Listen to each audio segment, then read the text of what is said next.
नमस्कार, स्वागत है आप सभी का हिमाचल दस्तक टीवी में। पेश है आज के प्रमुख समाचार।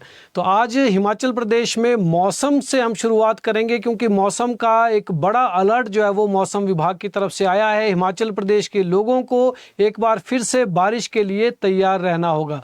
प्रदेश में कल से एक बार फिर मौसम करवट लेने जा रहा है। मौसम विज्ञान केंद्र ने सोमवार को प्रदेश में भारी बारिश होने का येलो अलर्ट जारी किया है। 12 और 13 मई को भारी बारिश के साथ आंधी चलेगी और तूफान आएगा। ओलावृष्टि होने की चेतावनी जो है वो जारी कर दी गई है। इन 2 दिनों के लिए ऑरेंज अलर्ट हिमाचल प्रदेश में रहने वाला है। इसके बाद 14 और 15 मई को भी आंधी चलेगी, बारिश होगी और ओलावृष्टि का येलो अलर्ट इन 2 दिनों के लिए भी दिया गया है। प्रदेश में 16 मई तक मौसम यूं ही खराब बना रहेगा।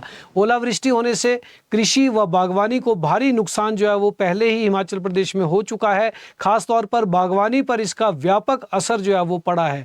आगामी दिनों के दौरान अगर फिर से एक बार ओलावृष्टि होती है जैसी संभावना मौसम विभाग ने जताई है, तो प्रदेश में किसानों और बागवानों को और ज़्यादा नुकसान जो है वो अपनी फसलों का झेलना पड़ सकता है। इससे तापमान में भी गिरावट आने की संभावना जताई जा रही है। जिस तरह से अभी मैदानी इलाकों में जो है वो बारिश होने के बाद हल्की सी ठंड महसूस की जाती है और पहाड़ी क्षेत्रों में काफ़ी ज़्यादा ठंड जो है वो महसूस की जा रही है, तो तापमान में जो है वो गिरावट इससे आएगी। लेकिन 16 तारीख तक मौसम प्रदेश का जो है वो खराब रहने वाला है। तो मौसम विज्ञान केंद्र ने चेतावनी दी है, येलो अलर्ट 2 दिन के लिए दिया गया है। इसके बाद 2 दिन और जो है वो अलर्ट दिया गया है। तो बारिश और ओलावृष्टि के लिए जो है वो चेतावनी जारी की गई है। आज 10वीं का रिजल्ट घोषित कर दिया गया और 10वीं के रिजल्ट का इंतज़ार जो है वो काफ़ी दिनों से किया जा रहा था। तो Himachal Pradesh board of school education ने कक्षा 10वीं का रिजल्ट जो है वो उसकी आज घोषणा कर दी सुबह। और 10वीं कक्षा का वार्षिक परीक्षा परिणाम 83.87% रहा है। कुल 78,150 विद्यार्थी इसमें पास हुए हैं, जबकि 8,433 विद्यार्थियों को जो है वो कंपार्टमेंट आई है। स्कूल शिक्षा बोर्ड के अध्यक्ष डॉक्टर राजेश शर्मा ने कहा कि जो विद्यार्थी 2 पेपर में फेल हो चुके हैं उन्हें जून महीने में दोबारा से परीक्षा देने का मौका जो है वो दिया जाएगा। पहले नंबर पर एवीएम सीनियर सेकेंडरी स्कूल पहरा कांगड़ा की छात्रा अनमोल ने 699 नंबर लेकर पूरे प्रदेश में टॉप किया है। ये एक बहुत बड़ी उपलब्धि है इस बच्ची की कि 699 नंबर इसने लिए हैं। केवल मात्र 1 नंबर जो है वो किसी पेपर में इसका कटा है, बाकी पूरे के पूरे नंबर इसने हासिल किए हैं। दूसरे स्थान पर 698 नंबर लेकर अभिनव मेहता, जो कि government senior secondary school rapport Mishra Una के छात्र हैं। 698 अंक लेकर राजकीय कन्या वरिष्ठ माध्यमिक विद्यालय बिलासपुर की छात्रा पूर्णिमा शर्मा भी दूसरे स्थान पर रही हैं। Government senior secondary school rapport Mishra Una की छात्रा रूहानी धीमान ने भी 698 अंक लेकर दूसरा स्थान जो है वो अर्जित किया है। कुल 3 छात्र दूसरे नंबर पर रहे हैं। तो ये मेरिट की सूची आपको हम बता रहे हैं। तीसरे नंबर पर 697 अंक लेकर नीलम पब्लिक सीनियर सेकेंडरी स्कूल बिहड़ू बिजड़ी की छात्रा अश्विका शर्मा हैं। तीसरे नंबर पर ही अलीशा ठाकुर हैं, जो ऑक्सफोर्ड स्कूल कोटली की छात्रा हैं। इनके अंक भी 697 हैं। मेरिट सूची इस बार काफ़ी लंबी जो है वो गई है। कुल 107 मेधावी विद्यार्थियों ने मेरिट सूची में रैंक हासिल किया है। 83 लड़कियां और 24 लड़के मेरिट सूची में आए हैं। तो एक बहुत बड़ी उपलब्धियां हिमाचल की इन बेटियों के नाम जो है वो अर्जित हुई है, जिस पर मुख्यमंत्री सुखविंदर सिंह सुक्खू ने भी बधाई दी है। मुख्यमंत्री सुखविंदर सिंह सुक्खू ने हिमाचल प्रदेश स्कूल शिक्षा बोर्ड धर्मशाला द्वारा आयोजित 10वीं कक्षा की परीक्षा में सफलता प्राप्त करने वाले सभी विद्यार्थियों को बधाई दी है। बोर्ड द्वारा यह परीक्षा परिणाम आज घोषित किया गया। मेधावियों की उत्कृष्ट उपलब्धियों की सराहना करते हुए मुख्यमंत्री ने कहा कि यह परिणाम उनकी कड़ी मेहनत, लगन और पढ़ाई के प्रति समर्पण का प्रत्यक्ष प्रमाण है। वहीं मुख्यमंत्री ने तमिलनाडु के नवनिर्वाचित मुख्यमंत्री जोसेफ विजय को भी बधाई संदेश भेजा है। उन्होंने आज तमिलनाडु के मुख्यमंत्री के रूप में शपथ ली और राहुल गांधी भी इस मौके पर वहां मौजूद थे और कांग्रेस जो है वो टीवी के पार्टी को समर्थन दे रही है, जिसके बाद आज मुख्यमंत्री सुखविंदर सिंह सुक्खू ने भी नए मुख्यमंत्री को बधाई संदेश जो है वो भेजा। हिमाचल को पुरस्कार मिला है डिजिटल टेक्नोलॉजीज एवं गवर्नेंस विभाग को ई गवर्नेंस की दिशा में किए गए नवाचारों और नागरिक केंद्रित डिजिटल प्लेटफॉर्म्स के लिए राष्ट्रीय स्तर के पुरस्कारों से सम्मानित किया गया है। यह पुरस्कार सचिव डिजिटल टेक्नोलॉजी एवं गवर्नेंस आशीष सिंगमार तथा निदेशक डॉक्टर निपुण जिंदल द्वारा मुख्यमंत्री सुखविंदर सिंह सुक्खू को भेंट किए गए। विभाग की अभिनव पहल हिम परिवार को द इकोनॉमिक टाइम्स द्वारा best state level e governance initiative श्रेणी में प्रतिष्ठित ET Gov Tech 2026 silver winners से सम्मानित किया गया है। इसके अतिरिक्त विभाग की Him Parivar, Him access single sign on SSO तथा सर्वे प्लेटफॉर्म पहलों को भी Skoch order of merit recognition प्रदान किया गया है। तो इस तरह से हिमाचल प्रदेश को आज डिजिटल टेक्नोलॉजी में पुरस्कृत किया गया है और ये इनाम जो है वो मुख्यमंत्री को सौंपे गए हैं। ओल्ड पेंशन स्कीम को लेकर मुख्यमंत्री सुखविंदर सिंह सुक्खू ने बड़ा ऐलान किया है। मुख्यमंत्री सुक्खू ने एक बार फिर से ऐलान किया है कि राज्य के कर्मचारियों को ओल्ड पेंशन स्कीम यानी OPS का लाभ जारी रहेगा। मुख्यमंत्री सुखविंदर सिंह सुक्खू से रविवार को यहां Himachal Pradesh science masters association के एक प्रतिनिधिमंडल ने मुलाकात की और उनसे मुख्यमंत्री ने ये बात कही। मुख्यमंत्री ने कहा कि सरकार के OPS लागू करने के निर्णय के परिणाम स्वरूप केंद्र सरकार ने 1600 करोड़ रुपए की वित्तीय सहायता बंद कर दी है, इसकी सभी को जानकारी है। इसके अलावा वर्ष 1952 से राज्य को मिलने वाला राजस्व घाटा अनुदान भी बंद कर दिया गया है, जिससे राज्य को प्रतिवर्ष 8000 से 10,000 करोड़ रुपए का वित्तीय नुकसान उठाना पड़ रहा है। उन्होंने कहा कि हिमाचल प्रदेश के लोगों को उनके अधिकारों से वंचित रखा जा रहा है। सीएम सुक्खू ने कहा कि वर्तमान राज्य सरकार सरकारी कर्मचारियों के कल्याण के लिए प्रतिबद्ध है। उन्होंने कहा कि सरकार ने मंत्रिमंडल की पहली बैठक में सरकारी कर्मचारियों के लिए पुरानी पेंशन योजना बहाल की। इसके विपरीत केंद्र सरकार की ओर से यूनिफाइड पेंशन स्कीम लागू करने के लिए निरंतर दबाव डाला जा रहा था। उन्होंने स्पष्ट किया कि राज्य सरकार हर परिस्थिति में OPS को बहाल रखेगी। ये कर्मचारियों के साथ उन्होंने एक बार फिर से वायदा किया। Himachal Pradesh science master association ने हमीरपुर जिला के अध्यक्ष विकास कौशल के नेतृत्व में रविवार को शिमला में सीएम सुखविंदर सिंह सुक्खू से शिष्टाचार भेंट की और अपनी मांगों से उन्हें अवगत करवाया। प्रतिनिधिमंडल ने मुख्यमंत्री से TGT शिक्षकों को हेडमास्टर और प्रवक्ता के पदों पर पदोन्नत करने का आग्रह किया। मुख्यमंत्री ने इन नेताओं को आश्वासन दिया कि उनकी मांगों पर सहानुभूतिपूर्वक विचार किया जाएगा और भविष्य में उनको यह प्रमोशन प्रदान की जाएगी। यानी TGT के जो अध्यापक हैं उन्हें हेडमास्टर भी बनाया जाएगा, ऐसा आश्वासन जो है वो मुख्यमंत्री ने दिया है। अब बात करते हैं वेतन आयोग से रिलेटेड। भारत सरकार के 8वें केंद्रीय वेतन आयोग ने रक्षा मंत्रालय और रेल मंत्रालय से जुड़े संस्थानों, संगठनों तथा रक्षा बलों और रेलवे की यूनियनों और एसोसिएशंस के साथ 13 और 14 मई को दिल्ली में बैठक रखी है। ये महत्वपूर्ण बैठक है। आयोग द्वारा इस पर नोटिस जारी कर दिया गया है। इन पंजीकृत संस्थाओं के साथ आगामी वेतन आयोग की सिफारिशों को लेकर चर्चा होगी, जिनसे उनकी मांगे पूछी जाएंगी। तो केंद्र सरकार में 8वां वेतन आयोग जल्दी ही लागू हो जाएगा, जिसके लिए आयोग का गठन किया है और वो कर्मचारियों से उनकी डिमांड्स को लेकर चर्चा कर रहा है, जिस पर अपनी सिफारिशें ये वेतन आयोग कर्मचारियों के संबंध में केंद्र सरकार को देने वाला है। पंचायती चुनाव की बात करें तो हिमाचल प्रदेश में स्थानीय निकायों की चुनावी प्रक्रिया के बीच राज्य निर्वाचन आयोग ने ट्रांसफर को लेकर नई गाइडलाइन जारी की है। आयोग ने सभी सरकारी विभागों को कड़े निर्देश जारी किए हैं कि 31 मई तक कर्मचारियों के तबादलों संबंधी फाइलें आयोग को न भेजी जाएं। आयोग का कहना है कि लगातार बड़ी संख्या में तबादलों से संबंधित मामलों की फाइलें भेजे जाने से चुनाव प्रक्रिया से जुड़े अत्यावश्यक कार्य प्रभावित हो रहे हैं। वर्तमान में आयोग पूरी तरह पंचायत और नगर निकायों के चुनाव से जुड़े कार्यों में व्यस्त है।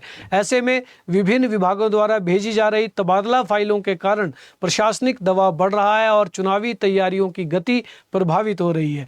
आयोग ने सभी प्रशासनिक सचिवों, विभागाध्यक्षों तथा सरकारी उपक्रमों को निर्देश दिए हैं कि केवल अत्यंत अपरिहार्य और चुनाव कार्य से सीधे जुड़े मामलों को छोड़कर किसी भी प्रकार की तबादला फाइल आयोग को स्वीकृति के लिए न भेजी जाए। यानी आयोग पूरी तरह से सख्त है और चुनावों में किसी का तबादला नहीं होने वाला है।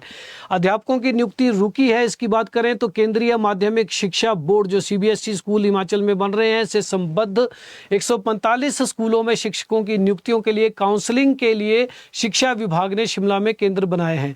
चूंकि काउंसलिंग की प्रक्रिया लंबी होती है, ऐसे में चुनावी कार्यक्रम में बाधा आ सकती है। राज्य निर्वाचन आयोग ने स्कूल शिक्षा विभाग को पत्र लिखा है जिसमें कहा गया है कि चुनाव की प्रक्रिया शुरू हो चुकी है और प्रदेश भर में शिक्षकों की चुनाव में ड्यूटी लगी है।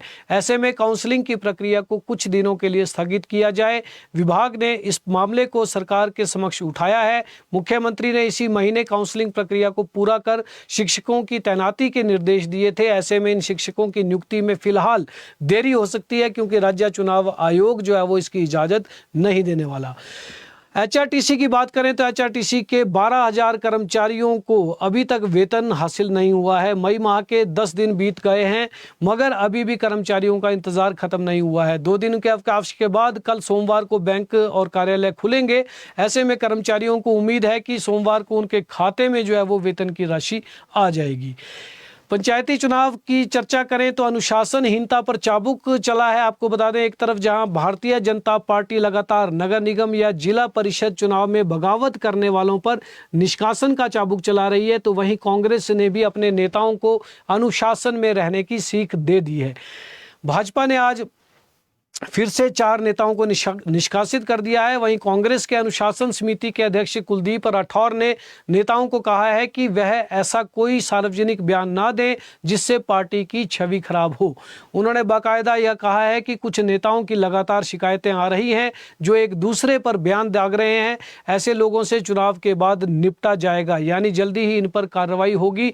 दूसरी तरफ भारतीय जनता पार्टी की बात करें तो भाजपा ने अनुशासनहीनता के मामलों पर सख्त रुख अपनाते हुए संगठन के खिलाफ गतिविधियों में शामिल कार्यकर्ताओं पर कार्रवाई कर दी है। प्रत्याशियों के खिलाफ चुनाव मैदान में उतरने वाले सोलन नगर निगम के 4 कार्यकर्ताओं की प्राथमिक सदस्यता तत्काल प्रभाव से निलंबित कर दी गई है। जारी आदेश के अनुसार नगर निगम सोलन के वार्ड नंबर 3 से गौरव राजपूत मंडल सह प्रभारी, आईटी विभाग रजनी राजपूत प्रदेश कार्यकारिणी सदस्य महिला मोर्चा, जबकि वार्ड नंबर 7 से रामपाल और मुकेश वर्मा पर कार्रवाई कर दी है। भाजपा ने स्पष्ट संकेत दिए हैं कि संगठन विरोधी गतिविधियों और अधिकृत प्रत्याशियों के खिलाफ चुनाव लड़ने वालों को किसी भी स्थिति में बर्दाश्त नहीं किया जाएगा। तो कांग्रेस और भारतीय जनता पार्टी दोनों में द्वंद्व चल रहा है।